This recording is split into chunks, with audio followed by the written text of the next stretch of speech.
యేసయ్య పరిశుద్ధ నామమునకు మహిమ కలుగును గాక. యేసయ్య నామములో మీ అందరికీ నా వందనాలు. యేసుక్రీస్తు ప్రభు మహాకృపను బట్టి మరొక మంగళవార దినం శ్రీలముగా అనేకుల నిమిత్తం ప్రార్థించడానికి, నశించిపోయే ఆత్మల పట్ల భారం కలిగి వారి రక్షణార్థం దేవుని సన్నిధిలో మొరపెట్టుకోవడానికి, దేశ క్షేమం కొరకు ప్రార్థించడానికి యేసుక్రీస్తు ప్రభు మనకిచ్చినటువంటి గొప్ప అవకాశం. ఈ దినమున మనం ధ్యానించేటువంటి వాక్య భాగము ఆదికాండము 24వ అధ్యాయము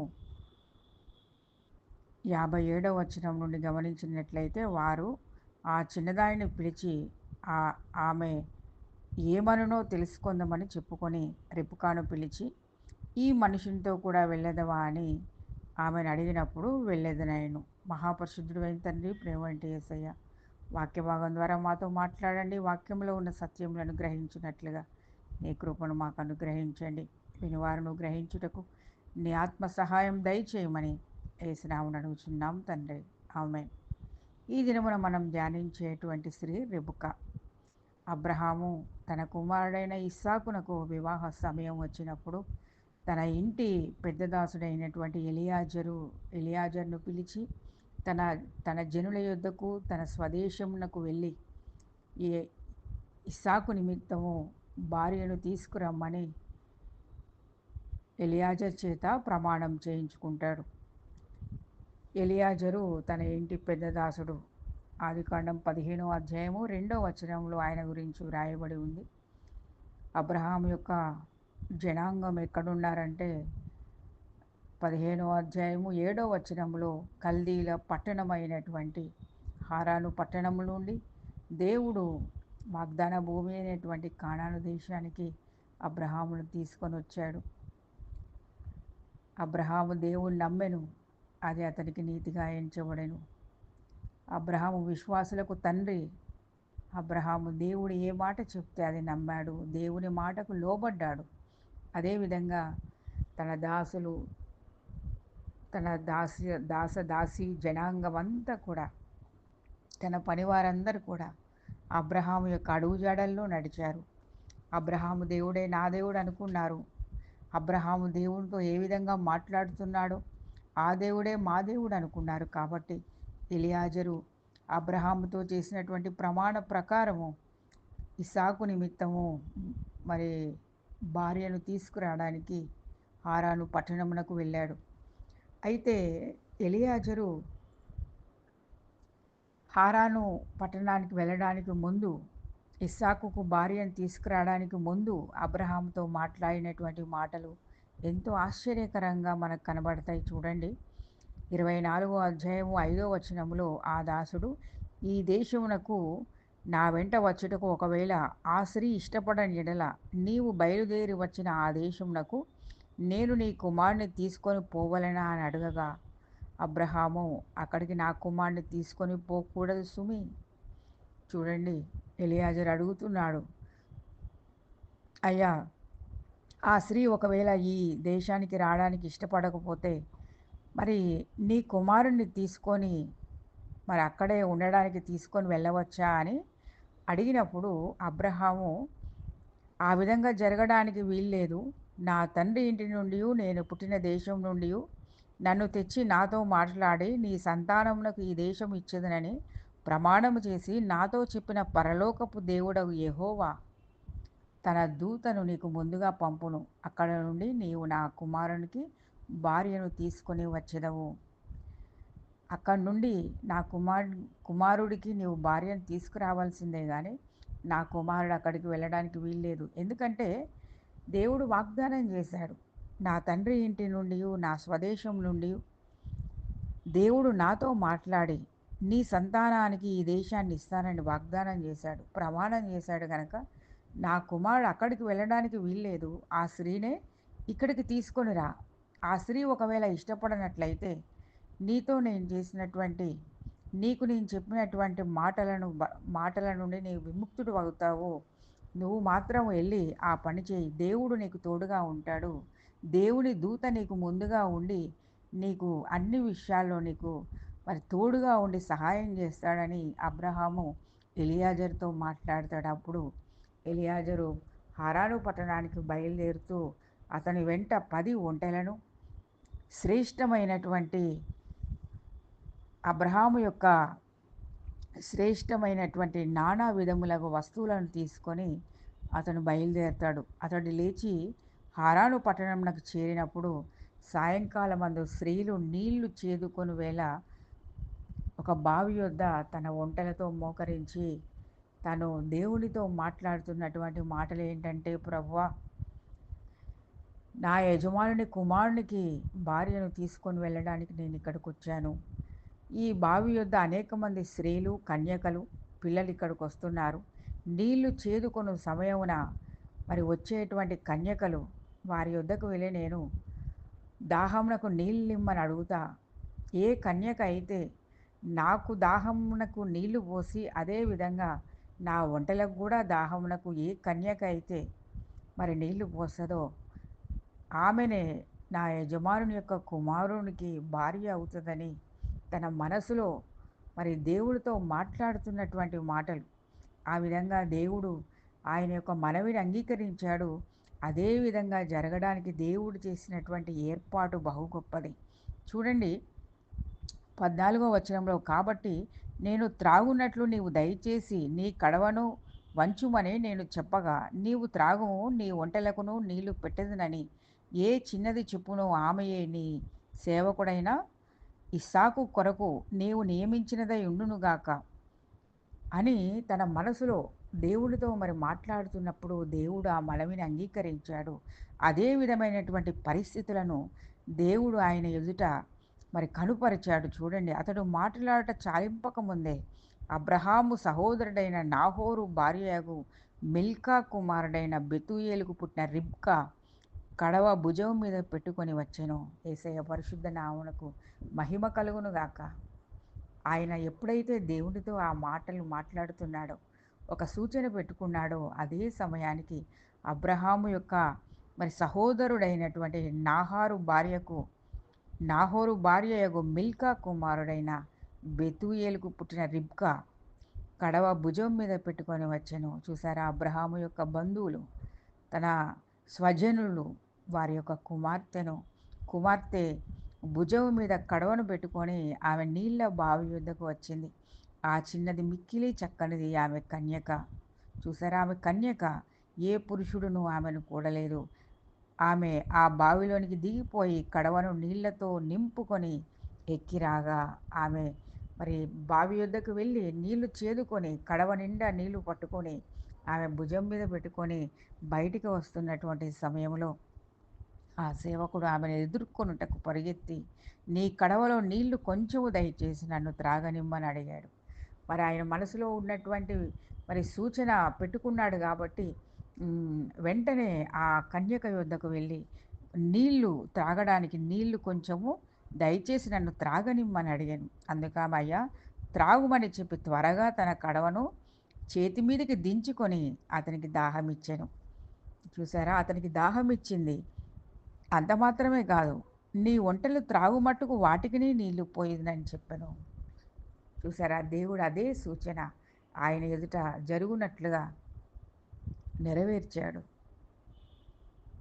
ఎలియాజరు ధైర్యం తెచ్చుకున్నాడు. దేవుడు గొప్ప కార్యం జరిగించాడు. దేవుడు అద్భుత కార్యం జరిగించాడు. నేను ఏదైతే అనుకున్నానో అదే విధంగా ఈ కన్యక నాకు మాత్రమే కాదు, నా ఒంటెలకు కూడా నీళ్లు పోసింది. రిబ్కా మిక్కిలి చక్కనిది, ఆమె కన్యక.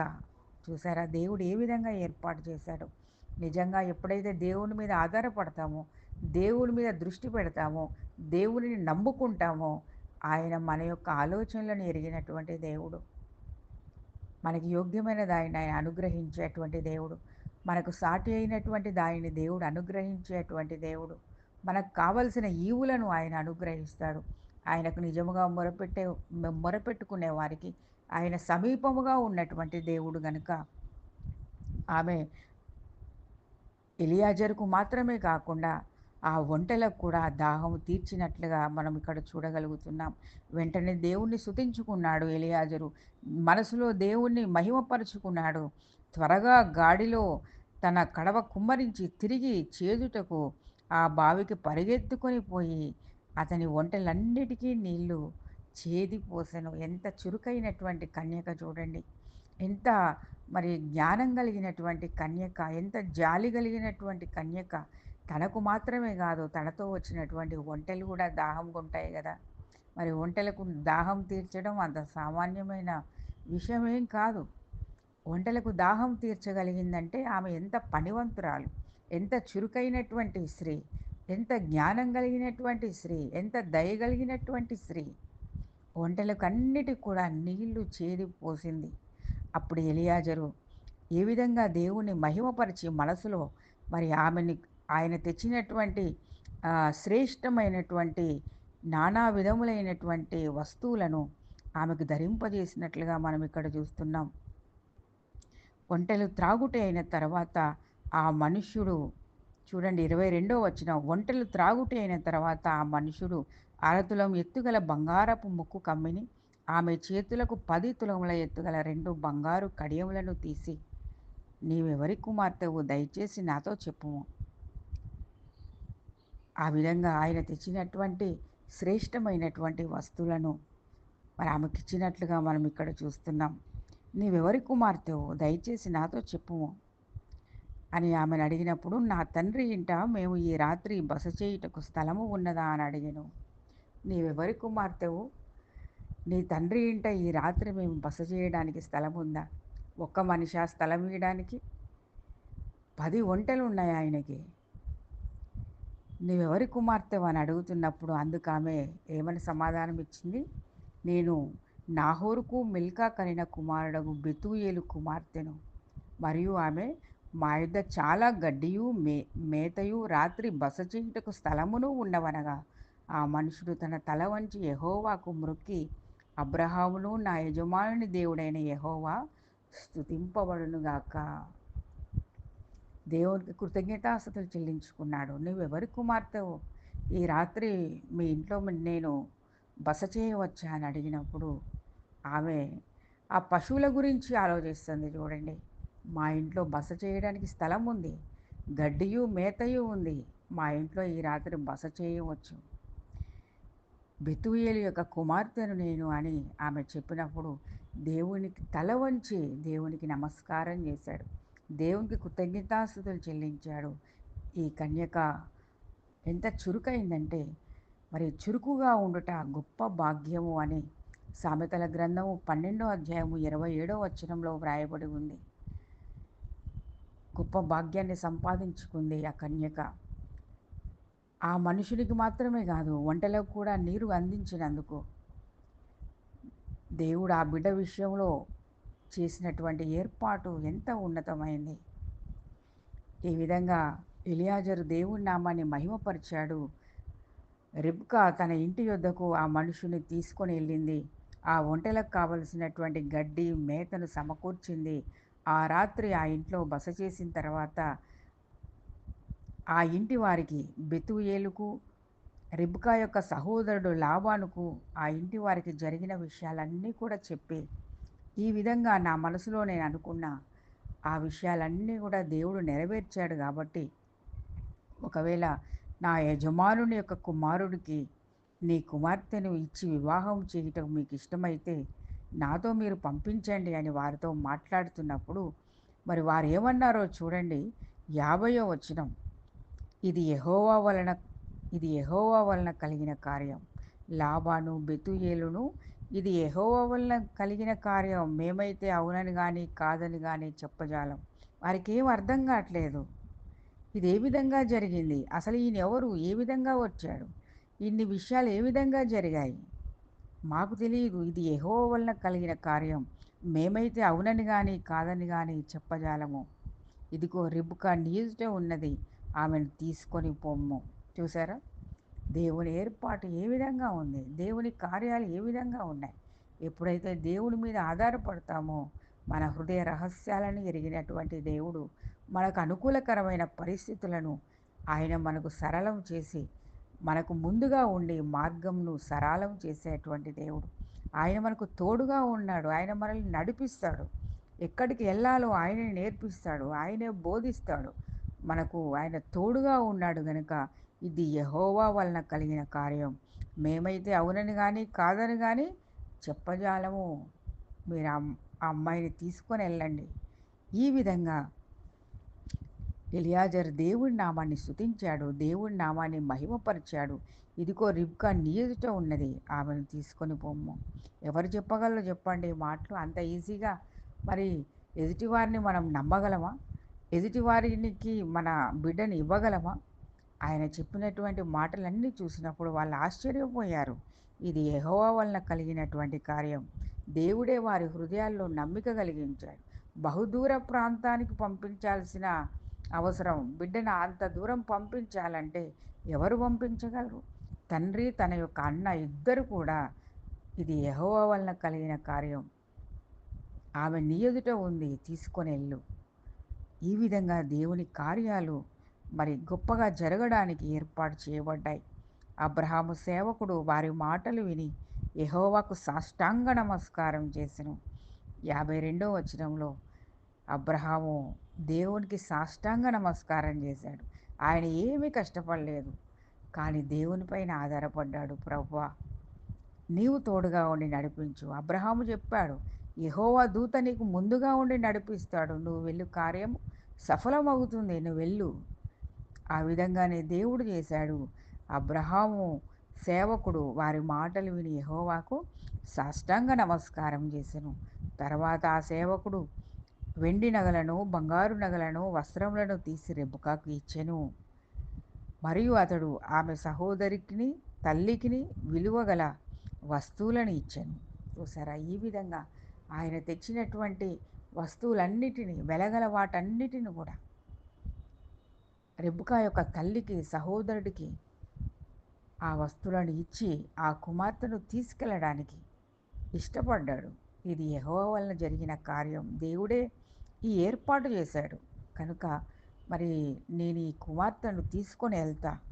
రెబెకా సుబుద్ధి కలిగినటువంటి స్త్రీ, రెబెకా నెనరు కలిగినటువంటి స్త్రీ, నెనరు కలిగినటువంటి స్త్రీ ఘనత నొందును. చూడండి, సామెతల గ్రంథం 11వ అధ్యాయం 16వ వచనంలో ఎంత జ్ఞానం! ఆ మనుషునికి మాత్రమే కాక ఆయనతో వచ్చినటువంటి ఒంటెలకు కూడా ఆమె నీరు అందించగలిగింది. బావిలో నీళ్లు చేదుకొని బయటకు వచ్చినటువంటి కన్యక మళ్ళీ తిరిగి వెళ్ళి నీళ్లు తెచ్చి ఆయనకు పోసింది, ఒంటెలకు పోసింది. ఎంత చురుకైనటువంటి స్త్రీ! నెనరు కలిగినటువంటి స్త్రీ ఘనత నొందింది. బంగారు, విలువైనటువంటి వెండి నగలు, బంగారు నగలు, వెలగల వస్త్రములు పెట్టి ఆ కుమార్తెను ఘనపరిచారు. ఆమె యొక్క చురుకుదనం, దయగలిగినటువంటి మనస్తత్వం, నెనరు కలిగినటువంటి మరి జ్ఞానము, వివేకము కలిగినటువంటి స్త్రీ, ఈ విధంగా మరి ఆమె ఎంచబడింది. అంత మాత్రమే కాదు, ఆమె నీ ఎదుట ఉంది, నీవు తీసుకెళ్ళమని తల్లిదండ్రులు ఆయనతో మాట్లాడుతున్నప్పుడు తల్లిదండ్రులకు విధేయత చూపించింది. ఆ యజమా ఆ దాసుడు ఆమెను తీసుకెళ్ళడానికి మరి ఇష్టపడ్డాడు. చూడండి, 54వ వచనంలో అతడు తనతో కూడా ఉన్న మనుషులను అన్నపానములు పుచ్చుకొని అక్కడ ఆ రాత్రి అంతయు ఉండిరి. ఉదయమున వారు లేచినప్పుడు అతడు, నా యజమాని యొద్దకు నన్ను పంపించుటని చెప్పగా ఆమె సహోదరుడు, ఆమె తల్లియు, ఆ చిన్నదాన్ని 10 దినములైనా మా యొద్ద ఉండనిమ్ము, ఆ తర్వాత ఆమె వెళ్ళవచ్చునని అనెను. అప్పుడు అతడు, యెహోవా నా ప్రయాణము సఫలము చేసెను గనక నాకు తడువు కానియక నన్ను పంపించుడి. దేవుడు నాకు మార్గమంతట్లో తోడుగా ఉన్నాడు గనక ఇంకా తడువు చేయక నేను బయలుదేరి వెళ్ళాలి అని ఎలియాజరు అన్నప్పుడు, 10 దినాలైనా ఉండనియండి, ఈ కుమార్తెను 10 దినములైనా మాతో ఉండనియండి అన్నప్పుడు ఆయన, నేను వెళ్ళాలి, తడువు చేయక వెళ్ళాలి, నా యజమాని యొద్దకు వెళ్ళాలి అని ఆ దాసుడు అంటున్నప్పుడు ఆ చిన్నదాయిని అడుగుతున్నారు. చూడండి, మనం ఈ వాక్యాన్ని ధ్యానిస్తున్నాం. వారు ఆ చిన్నదాయిని పిలిచి ఆమె యొక్క తండ్రి, ఆమె యొక్క అన్న మాట్లాడుతున్నారు. ఆమె ఏమనునో తెలుసుకుందామని చెప్పుకొనిది. ఆ చిన్నదాయిని అడుగుదాం. వెంటనే వెళ్ళమని ఎట్లా చెప్పగలం? ఇంతకాలం మనతో ఉంది, మన మధ్యలో పెరిగింది. ఈ బిడ్డను వెంటనే ఏ విధంగా పంపించగలం? ఒక 10 దినములు ఉండనియమన్నప్పుడు ఆ బిడ్డను అడుగుతున్నారు వాళ్ళు. ఆ చిన్నదాయిని పిలిచి ఆమె ఏమనునో తెలుసుకుందామని చెప్పుకొని రెబెకాను పిలిచి, ఈ మనుషునితో కూడా వెళ్ళదవా అని ఆమెను అడిగినప్పుడు వెళ్ళెదనను. యేసయ్య పరిశుద్ధ నామమునకు మహిమ కలుగును గాక. ఇది యెహోవా వలన జరిగిన కార్యం. ఎలియాజరుకు దేవుడు తోడుగా ఉండి ఆయన పనిని సఫలపరిచాడు. ఇస్సాకుకు భార్యను సిద్ధపరిచాడు దేవుడు. వెళ్ళేదవా అన్నప్పుడు వెళ్ళేదనేను. చూడండి, తల్లిదండ్రులకు లోబడింది, తల్లిదండ్రులకు విధేయత చూపించింది, అంతకాలము తల్లిదండ్రులకు తోడుగా ఉండి సహకరించింది, వారు పనులన్నిట్లో తోడుగా నిలబడింది. వెళ్ళేదవా అన్నప్పుడు వెళ్ళేదను అని ఆ కుమార్తె అక్కడ చెప్తున్నట్లుగా మనం చూస్తున్నాం. కాబట్టి వారు తమ సహోదరి అయిన రిబ్కాను తల్లిదండ్రుల బిడ్డని ఏ విధంగా ఆశీర్వదించారు, తన ఇంటి వారు ఏ విధంగా ఆశీర్వదించారో చూడండి. ఆశీర్వాదానికి పాత్రురాలైనటువంటి స్త్రీ. వారు తమ సహోదరి అయిన రిబ్కాను, ఆమె దాదిని, అబ్రహాము సేవకుణ్ణి, అతనితో వచ్చిన మనుషులను సాగనంపి సాగనంపినప్పుడు వారు రిబ్కాతో, మా సహోదరి, నీవు వేల వేలకు తల్లివగుదుగాక, నీ సంతతి వారు తమ పగవారి గవిని స్వాధీనపరుచుకుందురుగాక అని ఆమెను దీవింపగా తల్లిదండ్రుల యొక్క దీవెనలకు అర్హురాలైంది. తల్లిదండ్రుల ఆ బిడ్డను దీవించారు. చూడండి, దేవుని ఏర్పాటు, ఆయన ప్రణాళికలు ఎంతో ఉత్తమమైనవి. ఆ బిడ్డ తన సొంతగా ఏది కూడా ఆలోచించుకోలేదు. దేవుని ఏర్పాట్లు ఆ విధంగా ఉన్నాయి. ఎవరి పట్ల ఆ విధంగా దేవుని ఏర్పాటు ఉంటుందంటే, జ్ఞానం కలిగి, తెలివి కలిగి, విధేయత కలిగి, దయగలిగినటువంటి మనసు, దేవుణ్ణి ప్రేమించే మనసు, తన్ను తాను తగ్గించుకున్నటువంటి స్త్రీ. ఆ విధంగా దేవుడు తన జీవితంలో గొప్ప ఏర్పాట్లు చేశారు. ఏ విధంగా ఆశీర్వదిస్తున్నారు. వేల వేల తల్లికి వేల వేలకు తల్లివగుదుగాక, మా సహోదరి, నీ సంతతి వారు తమ పగవారి గవని స్వాధీనపరుచుకుందురుగాక. ఈ విధంగా దీవించి ఆ బిడ్డను పంపినప్పుడు రిబ్కాయు ఆమె పనికత్తెలను లేచి ఒంటెలనెక్కి ఆ మనిషిని వెంబడించి అట్లు ఆ సేవకుడు రిబ్కాను తోడుకొని పోయెను. తన పనంతట్లో దేవుడు తోడుగా ఉండి నడిపించాడు. తన పని ముగించుకున్నాడు. ఇస్సాకు కొరకు భార్యను తీసుకెళ్తున్నాడు ఎలియాజరు. తిరిగి ప్రయాణం అంతట్లో దేవుడు తోడుగా ఉన్నాడు. సాయంకాల సమయమున ఇస్సాకు పొలములో ధ్యానింపు బయలు వెళ్ళి కన్నులెత్తి చూచినప్పుడు ఒంటెలు ఎదురుగా వచ్చి చూడెను. రిబ్కా కన్నులెత్తి ఇస్సాకును చూచి ఒంటెల మీద నుండి దిగి, చూసారా ఎంత విధేయత, ఎంత గౌరవం కలిగినటువంటి స్త్రీ, గౌరవ మర్యాదలు కలిగినటువంటి స్త్రీ అని చెప్పుకోవాలి. పొలంలో ధ్యానిస్తున్నటువంటి వ్యక్తి ఎవరు? కన్నులెత్తి చూచినప్పుడు ఒంటెలు ఒంటెలు వచ్చుచుండెను. రిబ్కా కన్నులెత్తి ఇస్సాకును చూచి ఒంటెల మీద నుండి దిగి, మనల్ని ఎదుర్కొంటకు పొలములో వచ్చుచున్న ఆ మనుషుడు ఎవరని దాసుని అడగగా అతడు, ఇతడు నా యజమానుడని చెప్పెను గనుక ఆమె ముసుగు వేసుకొనెను. ఈ విధంగా మరి గౌరవ విలువలు కలిగినటువంటి స్త్రీ. ఎప్పుడైతే ఇస్సాకు తన యొక్క భార్యను చేర్చుకున్నాడో ఆయన ఆదరణ పొందినట్లుగా మనం చూస్తున్నాం.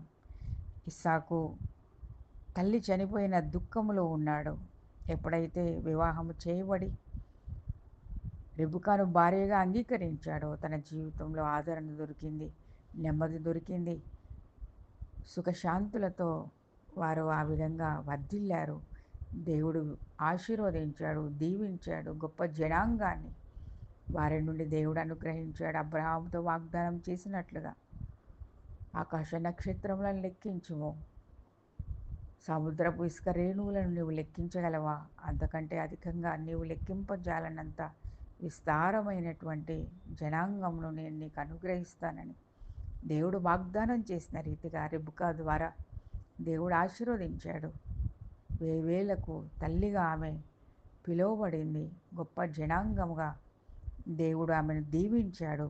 అదేవిధంగా దేవుడు ఆమెకు సంతానమునిచ్చి ఆశీర్వదించినట్లుగా చూస్తున్నాం.